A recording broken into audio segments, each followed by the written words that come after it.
Guys, welcome back to the vlog. As you can see, we got the Honda Civic in the air here, the EK. So yeah, we're gonna go ahead and start tearing this thing apart.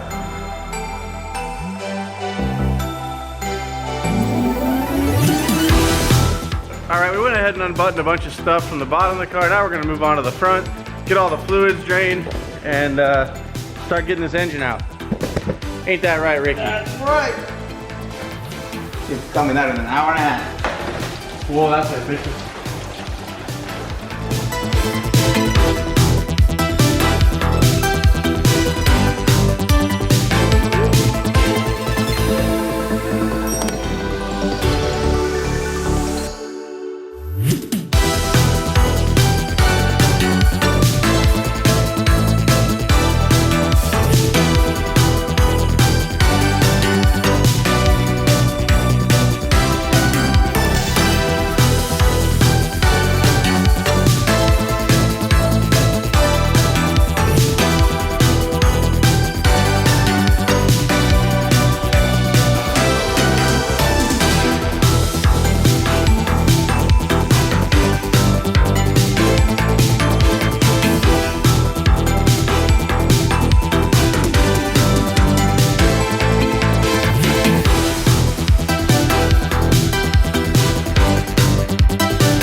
You guys have seen us use some of these supplies in previous videos before, like my orange gloves, which I love because they have grip on them.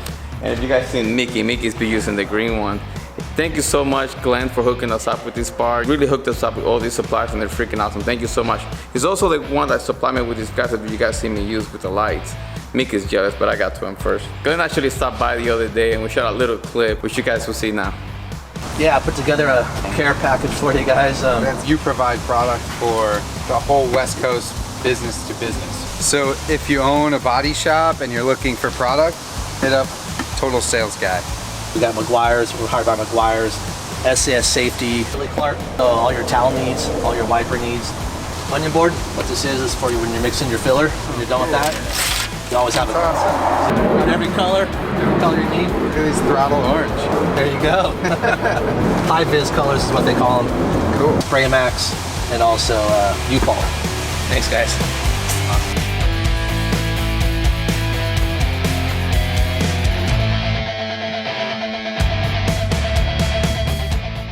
So, went ahead and actually sourced Honda K20 out of a Type S RSX. So this is an Acura Honda engine. If you guys know your Hondas, you know the K20 is a powerful power plant. I've got some plans for this motor. It is not going to sit in the engine bay the way a traditional front-wheel drive engine sits. It's actually going to sit longitudinally, which means front to back, more like an F20 sits in an S2000. If you guys know anything about your Honda engines, you know this is basically a very similar version of the F20C, which I swapped into my 86 Corolla. So I'm looking forward to the challenges of this. This is basically going to be the front of the engine now instead of the side. So got a lot of work ahead of me to get it cleaned up and engineered into the front of this EK. So let's get it unloaded.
now that we've got this on the stand, we're gonna actually shelve this until the next segment where yeah, we'll probably start doing some test fitting. So yeah.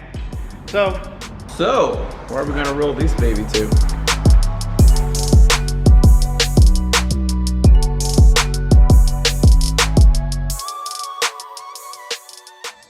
now we're gonna go ahead and start stripping down this engine bay.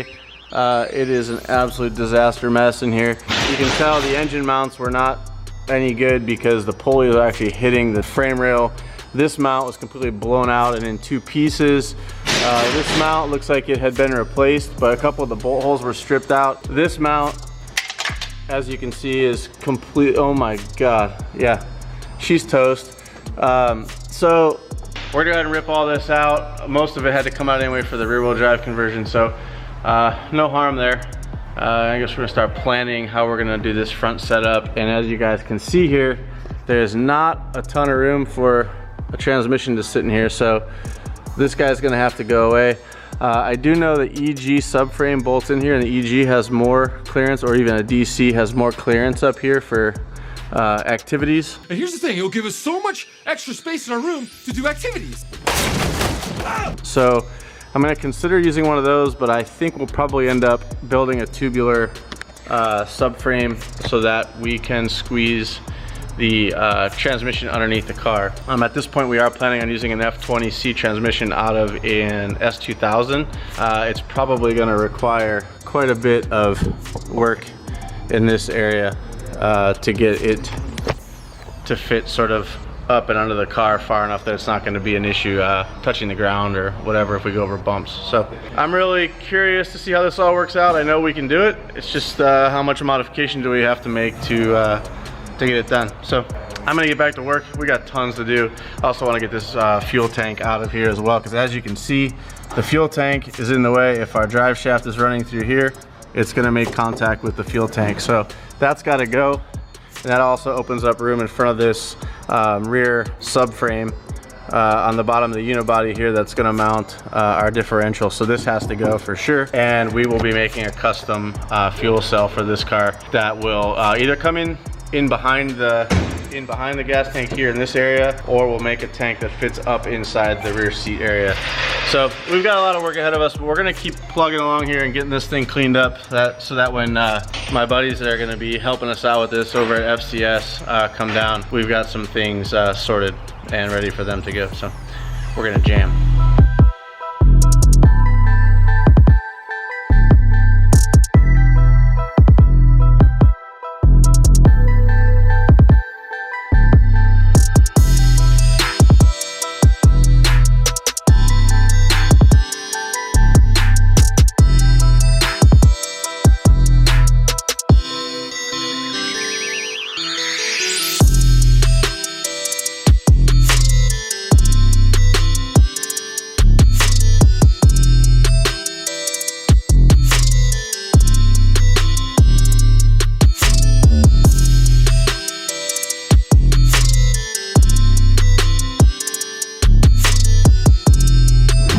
All right guys, well another day and more parts have shown up for the EK, and I want to show those to you guys. New front and rear bumper. We also picked up this wing. So what we have here is essentially, this is a EK9 Type R bottom wing, and then this is a top wing. And then as you guys remember, I used to have the mid wing on here, which was like the wing that sat down here. This is it here. Essentially it sits on the, right here on the back, and obviously we don't have a wiper anymore, so I'd have to fill that on the wing. Always like those wings, so I'd like to hear what you guys have to say. In the comment section of the last video, I noticed that a lot of you guys were pretty heated about me saying I might paint the carbon. Don't worry guys, I'm not painting the carbon. I think it looks cool. It reminds me of when carbon got really popular in the late 90s, early 2000s to keep it raw.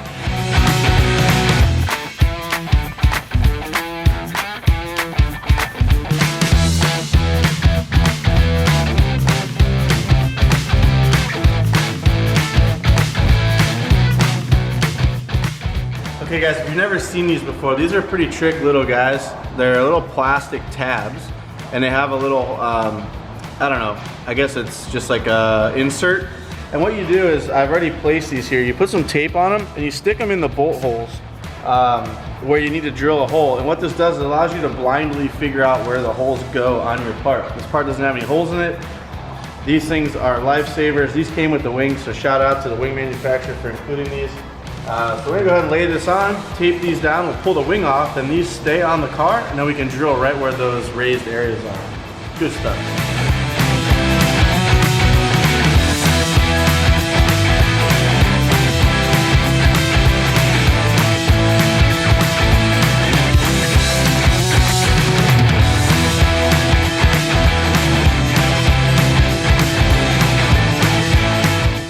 I think it's a good look for the car. This is a very Civic Type RS, and they just lengthened it out and added all this, the veins on here. And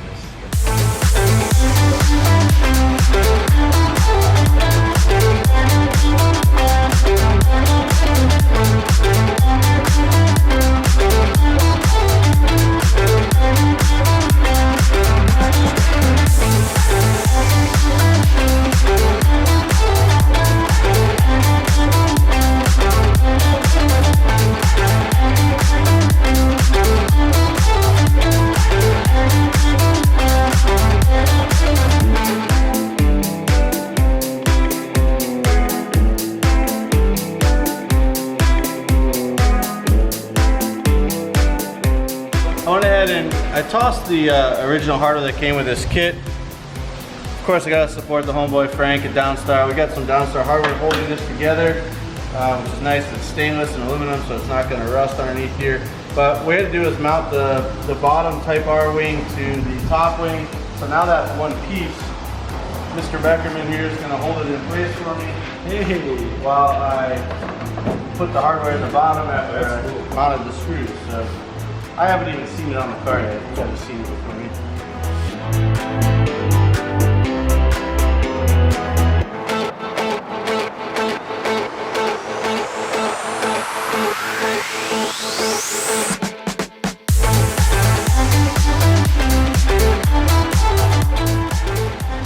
Yeah, I like it. Now I need to know if I should put the bottom wing on too.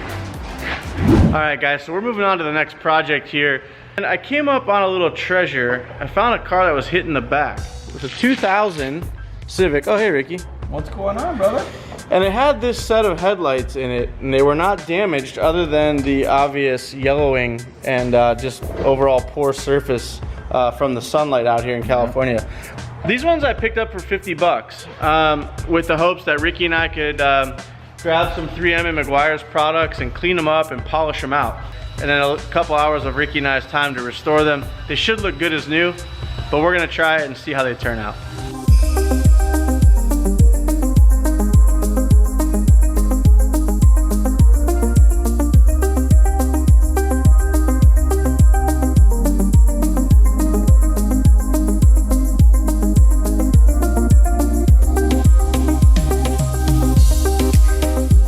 To get started, we're gonna go ahead and use this 3M headlight restoration system.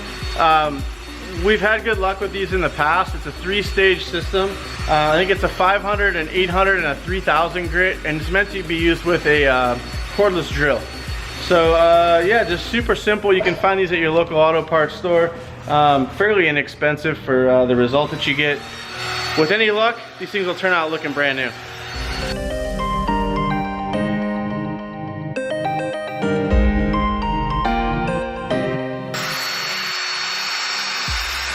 So this should normally be clear.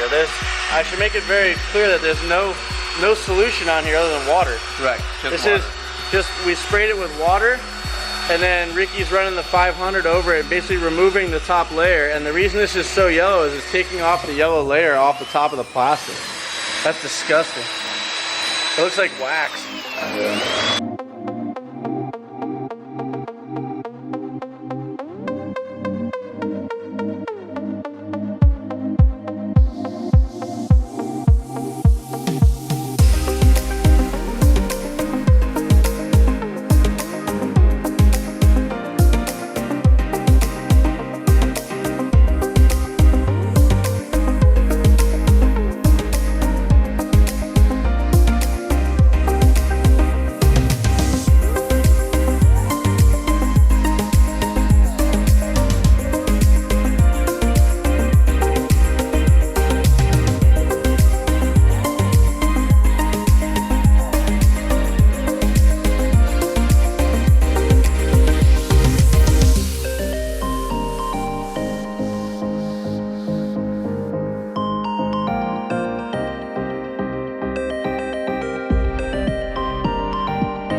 second light of 2. Rickie banged this out pretty quick. Was it 4 stages, 5 stages? About 5 total, yeah. 5 total stages, but these lights look as good as new. We're probably gonna send these out and just have a clear coat shot over top of them and see how they look on the car. All right, guys, well, thanks for joining us today. I hope you're enjoying this EK Civic content as much as Rickie and I are actually doing the work. We got a lot done, and we're looking forward to getting moving on the engine placement. I'm gonna show you guys a quick little sneak peek. We already started placing the FCS race parts in the back of the EK, so cut away to that, Victor, real quick.